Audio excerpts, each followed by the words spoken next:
What is that dark spot on the bottom of my tomatoes?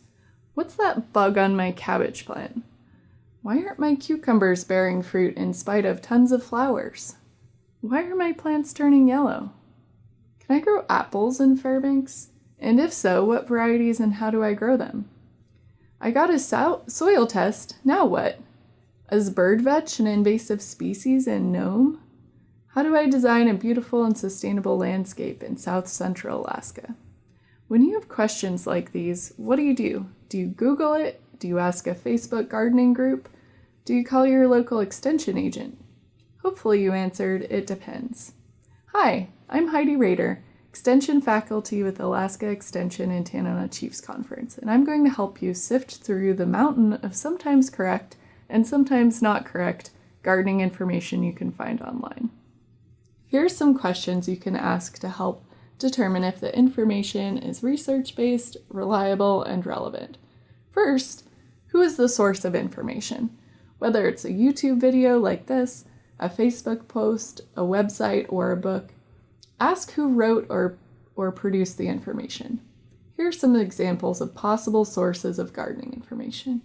An individual, unpaid or professional, unnamed authors, a company or someone selling something, a freelance author, a cooperative extension agent or expert, or an agriculture researcher.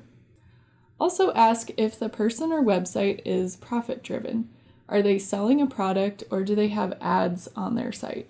Just because they're a profit-driven site doesn't mean the information is unreliable, but it might mean that the site also is biased. Ad-driven websites can also be annoying, especially if they have pop-up ads. Our friends, other gardeners and farmers, and garden writers can offer troves of locally valid information and often come up with unique and creative solutions to solve problems. But be aware that their recommendations and advice is considered anecdotal, meaning that they could be influenced by their own biases or perceptions of what's happening. For example, perhaps they claimed that their peas weren't growing well because they didn't add the correct type of fertilizer, but actually it was because they chose a variety that didn't grow well where they lived. And perhaps it turned out that they were getting paid by the fertilizer company to make those claims, so that's why the fertilizer was supposedly a miracle. Research tries to eliminate these inherent biases, and so it's a much more reliable determination for things like how a variety performs in a particular place or the influence of soil or fertilizer on plant growth. So you should ask, what is the information based on? In other words, does the article or website provide links that back up the information, or are you going directly to research-based information? Going directly to research articles that are peer-reviewed is the gold standard for information, but they can be pretty dense and difficult to understand for most of us, and downright boring to read sometimes. You want to know what the information is based on. You could also call personal experience and anecdotal information. To see if the information is based on research or personal experience, check the references or links in an article. If links go to other secondary sources, then you might want to question the accuracy of the information. You may even want to go directly to the references and see if the article accurately interpreted what the articles said. If you have no idea what the information is based on, that's a red flag. Next, you want to ask if the information is locally relevant. That is, does the information apply to where you live?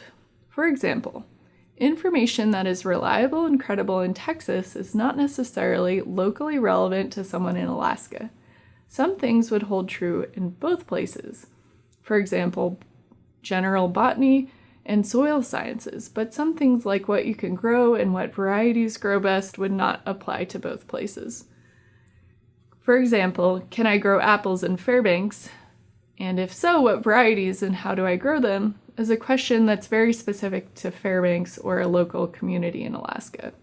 Whether or not a plant or pest is invasive or present also is a local question. If you're trying to understand the life cycle of a plant or insect or nutrient deficiency symptoms, these types of questions may be less specific to your location. None of these factors will individually determine whether or not information is reliable and useful to you, but in combination they can help you assess whether or not to trust information. Now, what if I told you that there is one source of information that you can rely on, is based on research, and is also locally relevant? In case you're not aware, the Cooperative Extension Service satisfies each of these criteria. Unlike peer-reviewed journals, the information is designed to be easy for anyone to read, and it's also updated regularly. And it's also often peer-reviewed. Extension agents and experts write the information, and in some cases, master gardeners contribute too. It would be easy if Google searches put the most reliable, trustworthy, and relevant information at the top of their searches, but unfortunately, that's not always the case.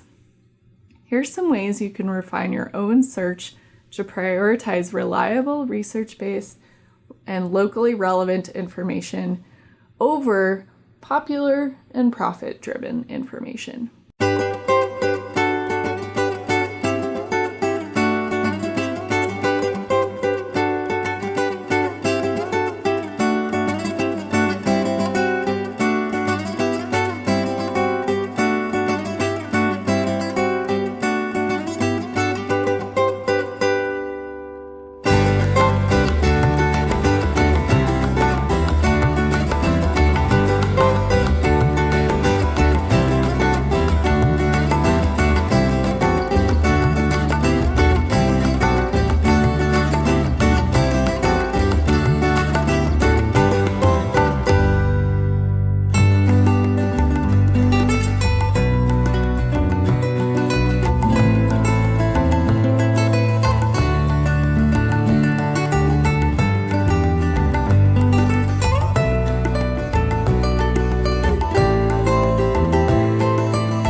These are tips you can use for finding any information that you're searching for on the internet and figuring out if it's reputable or not, whether it's about your health, diet, building, or food preservation. And don't forget, Cooperative Extension Service offers information on all these topics.